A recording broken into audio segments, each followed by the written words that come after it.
Excited to be joined by a very special guest. It is Tennessee great and current New York Giants receiver Jalin Hyatt. Jalin, got a lot that I want to get to with you today, but let's first start with something that was, as far as I can tell, one of the most obvious NIL deals ever. That obviously, translated into a multi-year partnership. But Jalin Hyatt working with World of Hyatt made just too much sense for all parties. Make our listeners jealous with why that's just been an elite top tier partnership. Yeah, it has. It has. Started from college, to now. And it's been a great partnership. Blessed for the opportunity, but at the same time, just, we both had the same thing in common. And just being able to be a part of, World of Hyatt and to experience, what they have done it's been fun. The most alpha move ever, I think, would be like when you guys stay at, Hyatt properties to just be the first one at the front desk and walk in and say, "Don't worry, guys, like I got this. I'll take care of this." You've done that before at least once or twice, right? Yeah, exactly. Definitely had to do that once.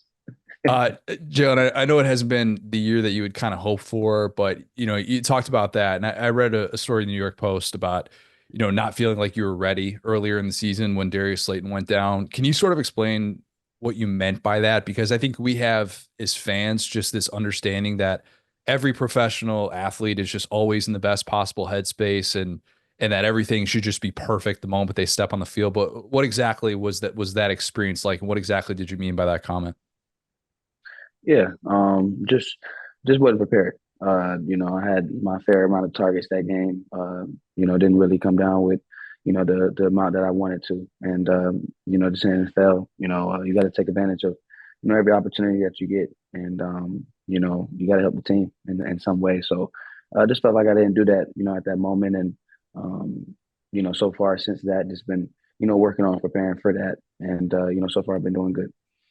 The NFL draft crowd, it's and I know you heard about this a couple of years ago when you came out, but it's criticized the Heupel offense for just how wide the splits are, having, a limited route tree. I know you had to deal with that probably in every interview room that you walked into, but and then with the tempo, it just gets this sort of stigma as like this college offense. I love talking to people that have actually experienced this and have had these conversations, but what's your perspective been on that and seeing that adjustment to the NFL? Like, what would you say to someone that still kind of has that criticism of the style of offense that you played in when you were at Tennessee?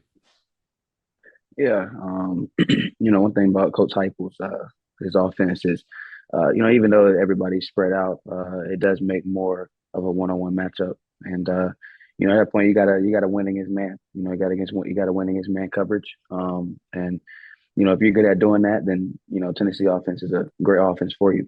It allows you to have space, to create space, and not only that, you have the option to run your route. So, wherever you think is possible to get open, that's where you can go. And if everybody's on the right page and everybody's connecting well, that offense can be dangerous. And I feel like that's what me and Hooker did. Me and Hooker did. When we were out there, we always connected on the same page, knew what we wanted.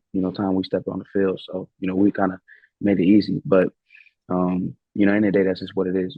Both players, really the whole offense has to be on the same page. If not, then communication is bad, and it's hard to run that offense.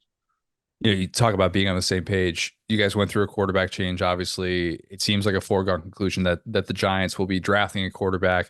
I'm not going to ask you to predict which quarterback you think the Giants are going to draft. We've got the HBO offseason show was awesome and it was fantastic insight. And for everybody that hasn't watched that, they absolutely should. But is there a guy that you've watched at the college level this year that you kind of have your eye on that you'd be like, all right, it'd be a fun guy to catch passes from? Maybe it doesn't have to be one guy, but maybe a couple of those guys that you've looked at and gone, man, that's a guy that I could see myself getting on like getting on the same page with and developing a nice rapport with. Yeah, I mean, there's a lot of quarterbacks that that's coming out that's pretty good. You got Cam Ward that's coming out with Miami. You got Shador over there with Colorado. Both I think playing at a elite level. But for here, I think the front office to make the right choice for us.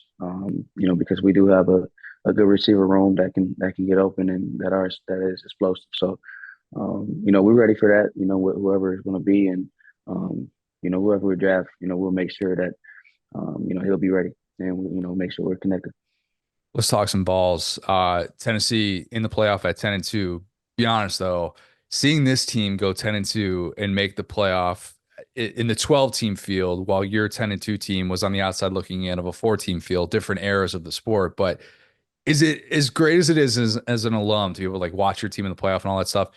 Is it a little bit bittersweet knowing that it's like, man, if we had just been, if our timing had been a little bit different, we could have been sitting exactly where this Tennessee team is right now? Oh yeah, definitely. We always want to, we all that group that we had at that time. We were special, we were close, and just to be around that group of guys again, it definitely would be fun, especially in the playoffs. But we kind of kicked ourselves in the foot. We lost South Carolina. So we kind of did it to ourselves. We won that game, we would have been in the playoffs, and we lost over there. So that's on us. But I'm confident in this Tennessee team. You got Dylan Sampson that can run the ball. Very very explosive. You got a defense that I feel like is probably the best defense Tennessee defense they had so far at Tennessee. So just watching it, and if both sides can connect, I think that's gonna be a hard team to stop. I know you only got 1 year with Dylan, but he's been unreal this year and very atypical for what the Josh Heupel offense is typically asked for in terms of its running backs. Usually several guys, and to have him just go all in with Dylan, man, it's been so different. What was your experience like with him in seeing what he was like as a true freshman? Because this is a guy that, yeah, he was like he had a bunch of offers, but wasn't necessarily this big time decorated recruit in a way that I think a lot of Tennessee skill players you just kind of assume that they are. Yeah, when he came in as a freshman, I knew he would. I know we instantly. I knew he'd be elite just because of how he could, catch the football out of the backfield. I think that's what kind of caught my eye with him was, how he can, do in the backfield as far as with receiving. Not just catch, not just running the ball, but put him out there and run routes. He's very well at doing that, and I think Coach Hype knew that, and took advantage of that this year. Allowing him to kind of be everywhere on the field, and putting him in, positions that they know that he can win at, going against linebackers or whoever it can be. And then obviously, when he gets the ball in his hands, just great at creating separation, with the ball. So, when a running back can do that, he's hard to stop. So I've been proud of seeing what he has done. What's been your perspective watching Nico in his first season as a starter? Yeah, I think he's going to be special. Especially doing it as a freshman. It's hard to be a Tennessee quarterback, especially, when you lose. It's easy when you win, but, when you lose a tough game, it's tough. So just seeing him, bounce back from, tough games, in the SEC, it's been fun. So he's going to continue to develop, and, he's going to be a special quarterback. Coach Hype got him go. How much trash did you talk after the Bama win? A lot I did, a lot. We don't have that many Bama, Just one. Yeah. alumni in there. So, not a lot of talking in that locker room, but last year for sure, I definitely had it.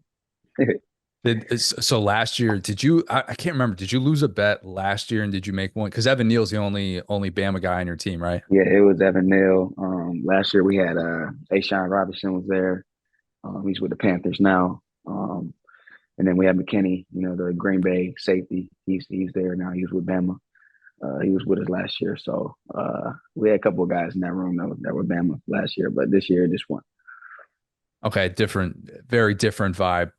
Your bye week lined up with the Georgia game. You didn't travel to Athens for that one, did you? I didn't. If it was home, then I definitely would have went. But when I knew it was at Athens, I hadn't my schedule hadn't been lining up with the Tennessee schedule. I can't come back to see a home game for anything, So I'm waiting for that bye game to hit where it's the perfect time and where it's the Tennessee home game so I can come back to it. But been out of luck for 2 years so far. No Georgia bets, right? Like that one probably at this point. That's Yeah, not the smartest. Yeah. not a Georgia bet. We're going to win a game against them sooner or later, but it's going to be tough. What about this year? If Tennessee and Georgia rematch, something like that happened. I remember a couple years ago, some Georgia fans when you came on this show and said like, "Hey, if we had gotten another shot at Georgia, I think we would have won." Which I'd expect that's what anybody in your position would say. But do you feel like this Tennessee team would beat Georgia if it got a rematch? This year been different, and I think any SEC team can beat any SEC team. It's been different this year. We've seen a lot of upsets this year. Um, you know, I it just if both sides of the ball can connect, defense and offense, they both play at a high level. Then Tennessee is a hard team to stop. But Georgia got a lot of players that's good, talented. So not only that they have Kirby Smart, so I think he's a phenomenal coach. So it's gonna be tough. It's gonna be tough, but you know me, I'm gonna take the Vols, no matter what. But it's gonna be a tough. Okay, first, then obviously, if we're getting to that scenario, that means Tennessee's taking care of business against Ohio State. Tennessee, Ohio State prediction. You got any friendly wagers, Wayne? Because you don't have any Ohio State teammates. I don't think, Uh, at least last I checked. yeah, I don't think so either. It's at Ohio State, right? Yeah, it's a home Too. game, and that's Yeah, the 8-9. Just missed out on getting to be able to host yeah. that one. So it's at Ohio State. Yeah, that's gonna be a tough one. I got the Vols, but man, it's gonna be a tough one. I think that's fair. Look, don't put a trust me. Don't put a score next It's to it. It's never a gonna good be a idea. tough one. It's Yeah. gonna be a tough one. This has been great, man. I really appreciate you doing this. I want to get you out of here with some rapid fire, just 5 questions. First thing that comes to mind. Does that work for you? Yeah, let's do All right. Obvious question. I'm surprised it took me this long to ask it, but how often does Drew Lock rap in the locker room? it. uh, every time we play the Chief Keef or what's the other one he likes? Why is it not in my head? He's a big Jeezy guy too, right? Yeah, yeah. Hey, there you go. Yeah, Jeezy. Yeah, Jeezy Chief. He knows some little baby, a little bit of him. We'll put some Gunner on. He knows some. So yeah, Drew he knows a lot of songs. I'll give him that. All right. Which uniforms are better, the Tennessee Smoky Grays or the Giants 90s throwback uniforms? To Smokey Grays. Okay, agree to disagree. I think the 90s Giants are like just as good as it gets. That's my biased opinion. What was the moment that you realized Malik Neighbors was pretty darn good? Like a moment in practice where you just saw this guy and you're like, all right, this guy can line up anywhere, he can do anything. He just get the ball in his vicinity and he's gonna make it happen. To dang, uh, man, I'll probably say what would probably the joint practice we had against the Lions.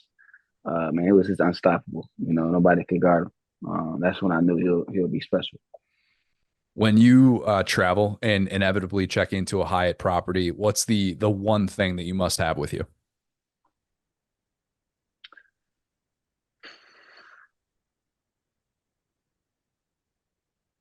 Ooh. Oh, I gotta have my chargers. I have to have my chargers for my phones, for my iPad. Uh, Chargers got to be a must. Yeah, you can't That's be the first hunting a thing. charge. Never Yeah, hunt a you know what charge. I Bad mean. idea. Definitely a Chargers for sure. Yeah. Chargers All right, last one for you. When will Tennessee win its next national title? this year. There we go. There we go. This year. That's the This year. confidence. Never There lacking. we Love go. it. Jalin, on behalf of World of Hyatt, really appreciate the time, man. Best of luck to you and everything that you got going on, man. I appreciate you. Thank you.